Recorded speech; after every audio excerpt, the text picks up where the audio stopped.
Good morning, good afternoon, or good evening to you all. I'm delighted to welcome you to today's fascinating webinar titled Personal Data, the New Charitable Economic Asset. Personal data and charity. Clearly related, no?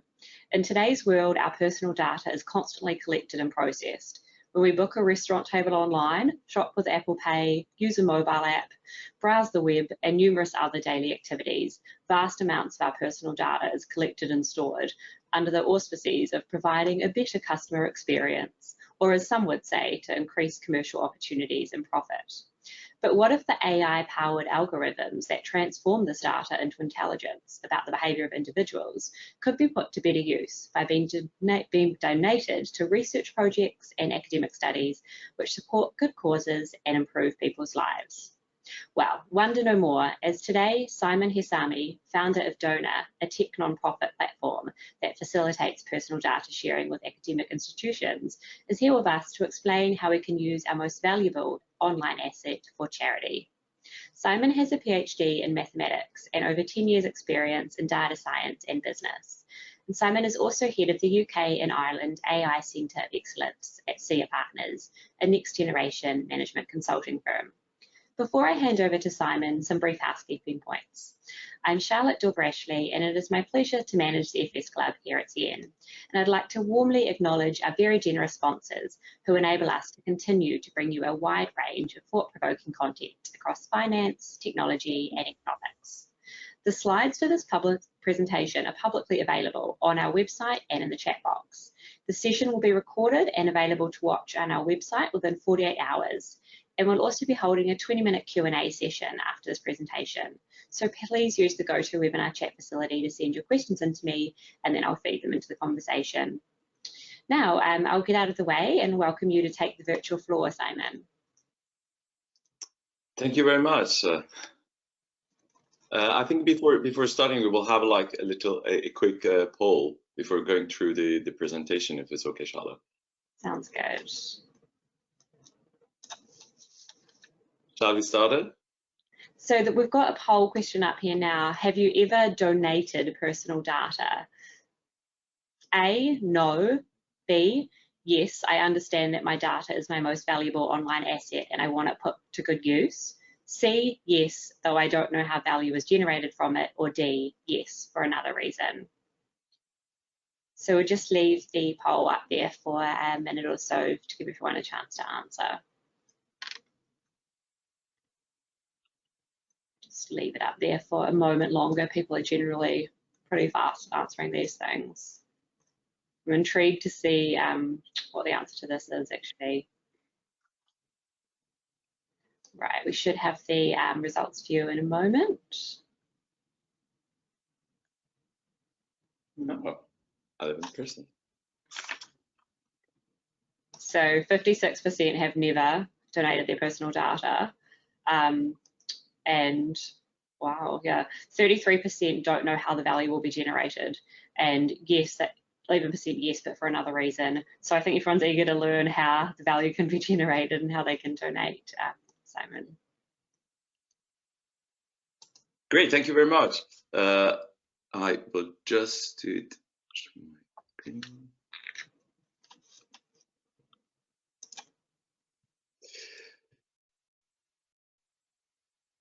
Thank you very much for your interest, and thank you for in this webinar, and thank you for your interest in this topic, for sharing our personal data with academic research organization to benefit society. Sorry, I would say before going through the presentation, I would say what exactly my own personal interest in this topic. It's back from during like 2013, 2016, when I was doing my PhD studies in epidemiology topic, and I was interested at epidemiologic modeling at individual levels to understand how the groups of people forming a group, the individual forming a group in the society, and how the different parameter of the group size, how long they stay together, can actually impact the equation behind the disease spread. At that time, I didn't have access to real life data. The real life data is, for example, geolocalization that you can have in your phone to understand if the people they are close together, if they form a group or not. All my findings was based on simulation. But at that time, I was thinking, what is it quite a bit unfair that we, as an academic, we don't have access to this kind of data. However, this kind of data could be used easily by some private organization. I'm sure that you have this experience yourself as well sometimes for looking something, Googling something in the internet, and then you could be targeted for some services or product after searching for some information on the internet. I had my own personal experience as well. I remember a couple of years ago, I was in Paris and was waiting for a friend of mine to go somewhere, and I waited for 30-40 minutes. And that was after that, the friends he arrived. We had a very nice meeting. But the day after, the interesting was the day after, I have received a lot of advertisement to buy an apartment in Paris. And to be honest with you, at that point of time, I didn't even, think about buying an apartment in Paris. It's so expensive. And then I was interested. Why? What was the reason? It was interesting because when I investigated that, actually, I was just close these 30-40 minutes I was waiting. I was standing just next to the state agency for 40 minutes. So I think these data, the geolocalization data that probably data gathered by my phone and related and linked with some different data, my personal data, like my status, my working status, my age, etc., and give these algorithm the good reason to target it me as a good profile, someone that want to buy apartment probably because stayed a long time around this state agency, and then my data probably, or like my profile, was targeted and for some private companies.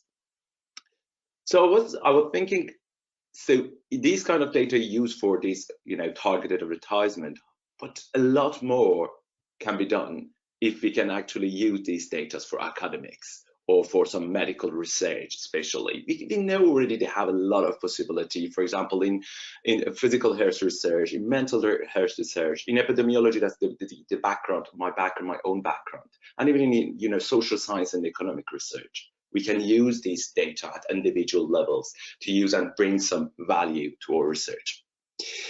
I'll just give it quick examples. I think the epidemiological context, this is a good example because we know that when coronavirus happened, it started in 2019. After that, all these tracking application, but we use this phone mobile data is actually used at individual level to prevent and to limit the transmission of virus at the population level.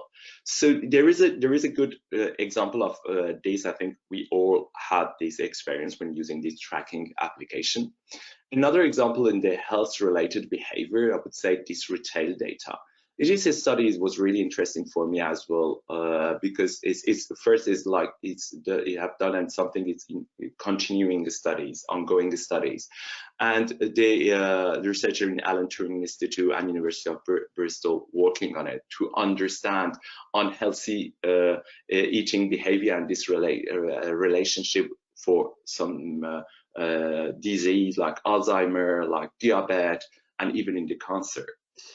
As we know now in oncology studies and cancerology studies, we know the characteristics, the environment characteristics can be a very important factor that for cancers, for a patient with the cancers as well.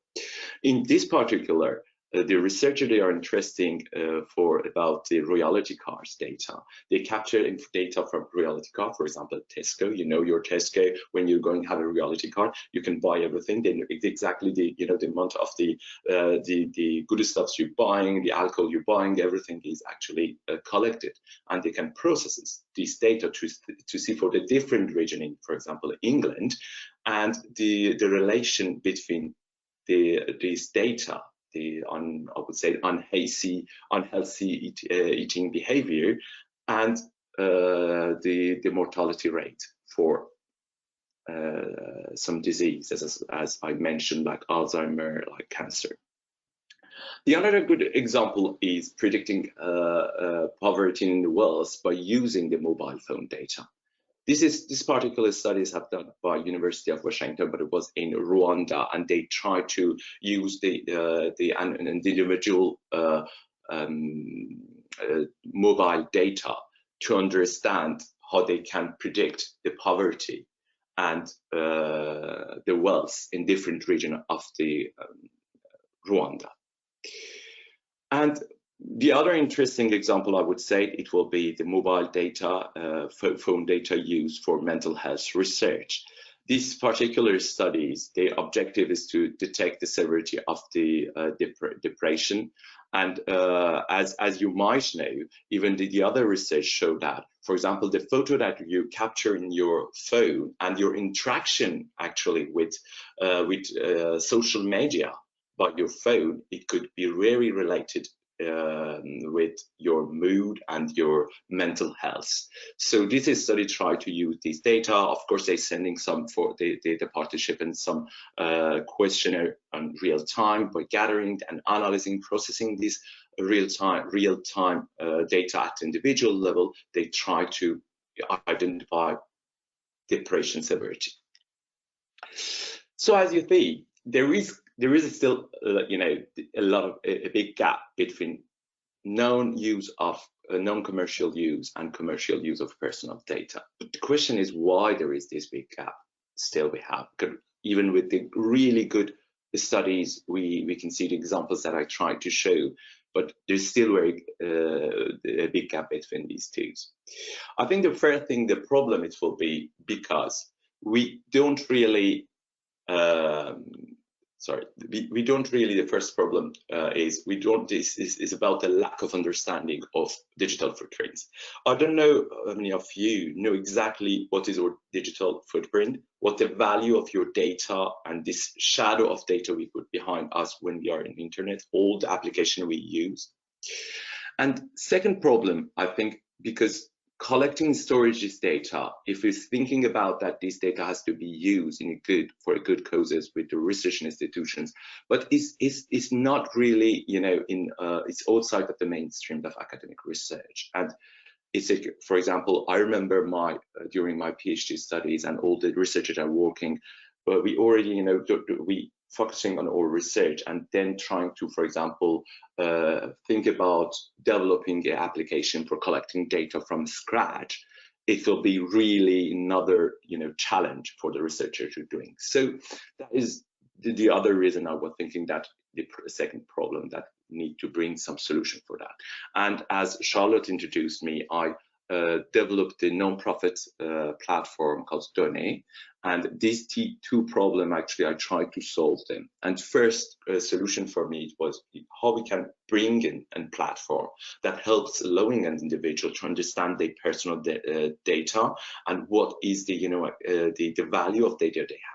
Because if we don't understand our assets, we cannot actually think about it, that we can share it, and what will be the impact of this sharing for us. And of course, as a data owner, everyone wants to be in control of data. We know that, and anytime they ask us for, are you agree with some data, we're just clicking. So we're just clicking because we're using the websites. But what the kind of this data, what they're collecting about us, and how they're going to use this data. So I think the problem is we are not in center of these platforms. So we need a platform that put data owners in center of their solutions. And secondly, as I said, we need to bring some solution that is like crowd data sourcing, that people they can see what, for example, the researchers, what kind of data sources they need for their research. What could be the consequence of my data sharing for them? And the researcher can have access to high quality and anonymized data without going through all these, I would say, complexity of being compliant, for example, data for data protection, GDPR. They have to, you know, the researcher, they have a lot of challenge to facing with. So that it could be something, the platform that could be help them to accelerate their research. And of course, for having access, as I explained, having the advantage of automated collection and process of data to speed up their research process. For this, I think the Doneh and the platform like Doneh that helps data sharing for good, they're trying to bring these two together: data owners and data consumers as a researchers. We know that the researcher, they want to have access to the data at the individual level, and with it, the other side, the individual, they need to understand the data value impact for their research. Of course, in the one side, we need to do all the data protection compliance. The researcher, they need to comply with this regulation. And the other side, the data owners, they want to have the protection of their privacy, non-stop have this privacy control. And the other important aspect is we need to understand what are the consequences of the data donation. So the problem, even we have some application already that help to people to share the data, but we don't understand what would be the consequence, and maybe we don't stay constantly informed about these consequences. So the application like Doneh, they would be the application that actually help and put the data owners in the center of the solution and to accelerate the research process. I will give the 5 really important keys for us if we are going to work with the platforms, if we are going to share data for good. The first thing, as my point of view as a data owners, it will be anonymization. We need to have a very important guarantee the anonymization for this in this platform. Already we know, for example, there is a different way of anonymization. If we have a data point for some place with the AI powered anonymization algorithm, we can actually, for a given geolocalization data, we can add some nodes to protect, for example, the information, even it's not information related to ID or very personal data, but even to detect who is, for example, the person in one area that have some specific, for example, imagine in health, in the health sector, they have one specific disease, and we can protect this person in that area to not de-identify that person. I think we need to have a very secure connection with the different channels, because if we're talking about the data, personal data could be anything coming from the internet, all the application you use. I don't know if you use, for example, Facebook. In Facebook, you have, after GDPR regulation, every application or every company, they need to comply with that. And as a data owners, we can have access to our data and see all what they collected and processed from our data. So the application that the platform that need to share this data has to be secure connection to this data, and of course has to be secure when they store the data in their platform from different sources. As I said, Facebook, Instagram, it could be your Google research history, etc., search history, etc. And about data evaluation, I said we need to evaluate the power of data, because as you said, we Doneh or something that this platform will be to use machine learning algorithms to understand the different value of your data, because the data could have a different value in the different context. The data by itself not, it could have some value if you add it different and link it, as I said, for example, my example, my geolocalization and with my maybe social status, that helps to link together, that helps to the algorithm to target me as a good buyer of the apartment, even if it wasn't really very well targeted. But imagine if we can capture more and link more information, for example, with helps of metaverse, how could be this targeted be very, very precise. The fourth element of the data access and security, we need to bring a framework that we can restrict access anytime as a data owner if you're not happy for it. I remember I donated as well my data for some research studies, but afterward I didn't have any access. I didn't know if they asked me the first, okay, your data you might use for different research, but I didn't know this data in what kind of research. And even after 2-3 years, I don't want to, no longer give access to my data to everyone. So we need to have a framework that actually tracking all these different use of the data of the data owners. And then finally, I would think that transparency is really, really important. We need to inform the data owners about what was the consequence of the data sharing with the different institutions. We need to be really, really transparent about the process, data processing, and what is the reason we use, and the data, and what kind of anonymization we actually algorithm we use. So that is something I think is important point. It's an important point, transparency, and gives more trust for the people that want to donate their data. That I think, looking at the existing platforms, I haven't seen yet that transparency coming from these platforms for data sharing. Maybe that is the reason we have like 56% percentage of the people participating in this webinar. They didn't donate their data. Because if we were, maybe if the existing platform, they were transparent about using the data, and we could donate our data easily and trust them. So as I introduced myself, as I founded Doneh non-profit platform.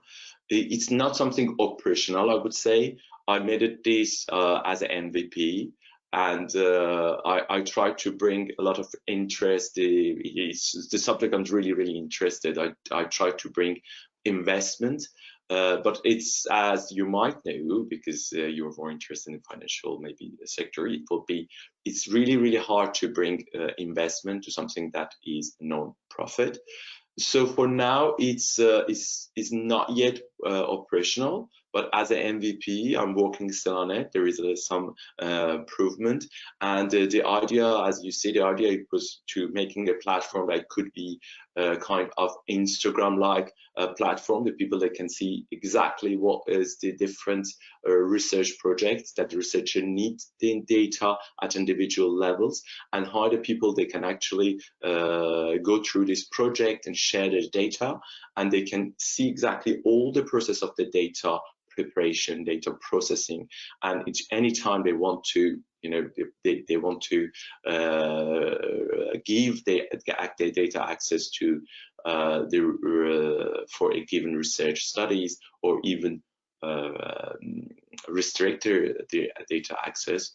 They are data owners. They are they have this hand on, and they can do anything they want to do with the data. So the idea is this, and hopefully it will be something that I will go through it and develop it more and more. So for me, it's my end of my presentation. I hope you enjoyed this presentation and gave you some more interest in how your data could be a shareable and charitable asset, and you can share it easily with some impactful research, hopefully. Thank you very much again for your interest. Thank you very much, Simon. I'd like to encourage our audience to keep setting your questions in using the chat facility. To kick things off though, currently, are there any operational data sharing platforms we can use to donate data for good at the moment? Yeah, as I said, the Doneh is not operational yet, but we have some example like My Data is a Swiss-based application that actually platform. They try to use this very based on I would say the application kind of. It means that if you want to share your data for research in, I would say, in mental health, there is one application that you could go through. This application, you download this application in your phone and you through it and you share your data. You will get some, for example, questionnaire. You need to answer the question and your data go through the studies.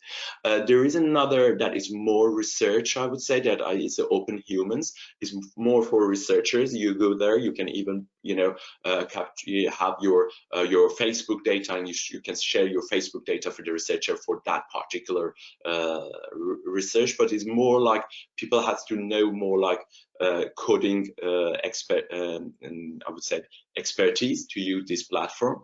And there is a platform from EU commissions that's called My Data. There is something is not yet actually operational, but there will be the big platform like Doneh that try to help the people if they want to share the data for research and academic institutions.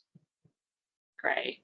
And then Michael Parker asks, is personal health data given freely to charities as it is given to the private sector working in health? There is a lot, you know, there is a lot of studies that are going using this, you know, personal data to share for health data. The health data is we have a really special, you know, they have a really special I would say profile. They have a special regulation for that. It's not easy to use. Even if you work for a pharmaceutical company in health, you have very regulated, you have to use it. So I would say there is, for Doneh, actually, we try to, in my previous university, they were interested to know how this kind of platform can be used for clinical trials. And if the people want to participate for a clinical trial and share the data.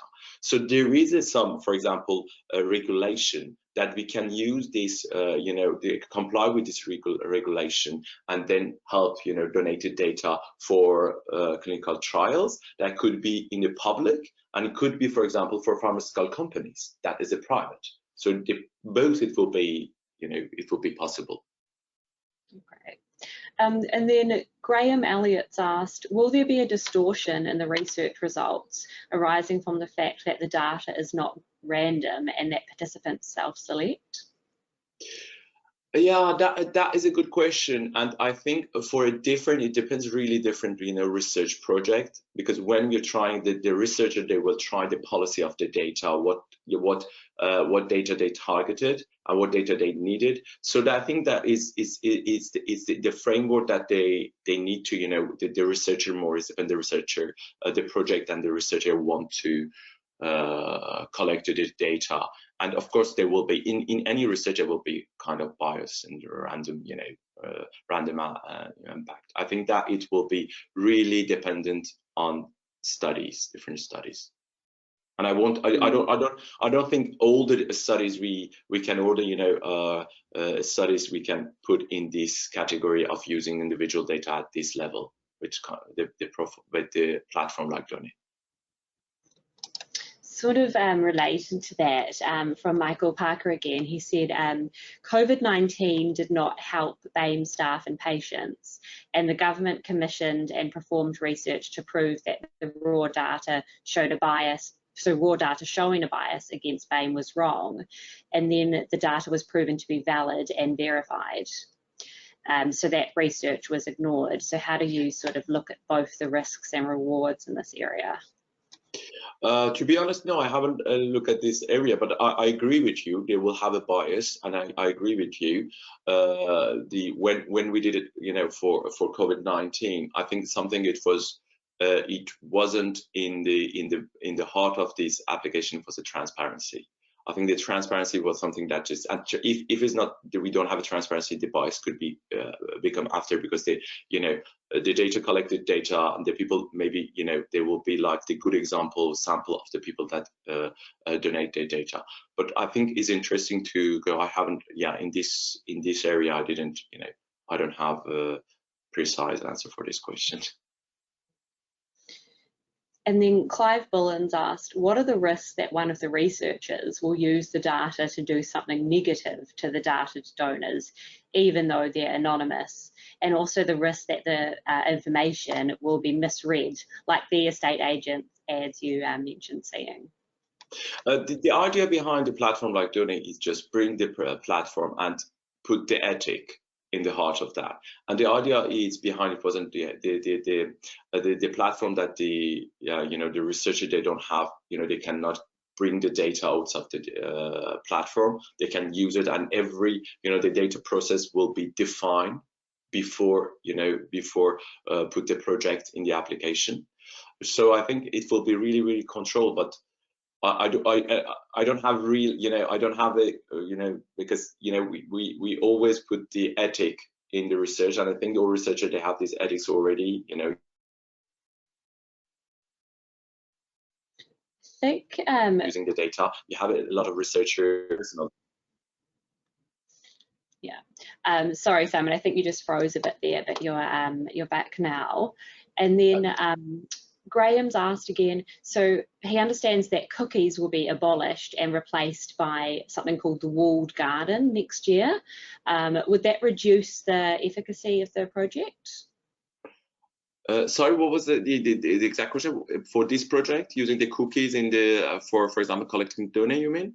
Yeah, so he said, well, when the cookies are replaced by the walled garden, will that affect the project? Some of these cookies are not actually collect all the data they use for for help your website working. We are just about for example gathering your IPs, of course, but it's part of your personal data.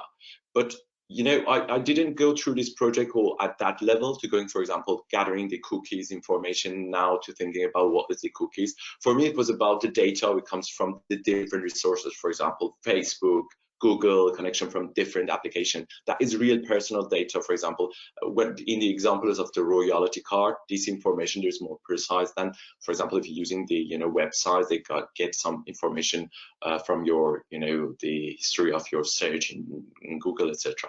I think that could be interesting, but for this project is not in my the way it's not in the first prioritizing.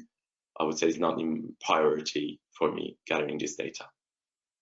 And then I guess on the other hand, does GDPR impact our ability to share our personal data for good? I think it does, because GDPR gave us this as a data owner when it happened, in 2018. It gave us this possibility to already ask the big private companies to have access to our data, to understand what they are collecting, to understand what is the data process they have. I think that is the first step that put the data owner in the center of all the solution and give us this possibility to understand our data. So if I'm owner of my data, if I know this, the impact of my data, I can share it if I want.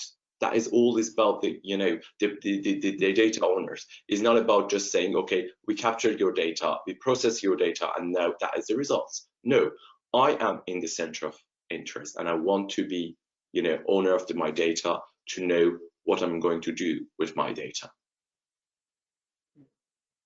Then from Michael Parker again, he said, research on Black Americans regarding sexually transmitted disease caused harm over decades. How do we prevent that from happening again? I think there is a lot of work on it. I think that is one part. It comes from AI ethics and how actually, or we need to think from scratch when we are going to, develop an application, develop a research project, how we can, bring the different people that they have this, checklisting of the AI ethics or project. I think that is when, for example, for GDPR, when they comply for the GDPR, now we have a checklist we are going, how we can, actually reduce the bias, how can we protect the data, personal data. I think in this case, we need to have a framework, ethic framework, and try to reduce this bias and this problem with the AI algorithms. Mm-hmm. Mm-hmm. And Michael says that GDPR has exemptions for health, and these protections have been removed. So that doesn't. He said, how does this create confidence, really? But I don't know if that is, but I think this, you know, the GDPR is something that make us, I think before we need to compare what was before GDPR and now after GDPR. I think we are now in the good place to say at least having something is better than not having, you know, some kind of regulations. Yeah, it's still all relatively new, and we're sort of learning as we go along. There's a lot more work to be done, definitely, but we're making progress. I think we're making progress. And another thing is important. I think we need to look at the GDPR, how it impact us, what is our rights. I think we are not yet really interested in our personal data. How can we protect?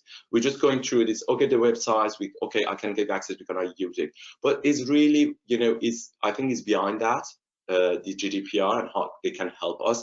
If we are going through it and know our rights, I think that it will really something at individual level. We need to go through it. We can learn it. We need to own our data. That I think that will be the next step for us. And this kind of GDPR regulation, they will help us as well in this direction. And also increasing people's understanding of the value and protection required with their data.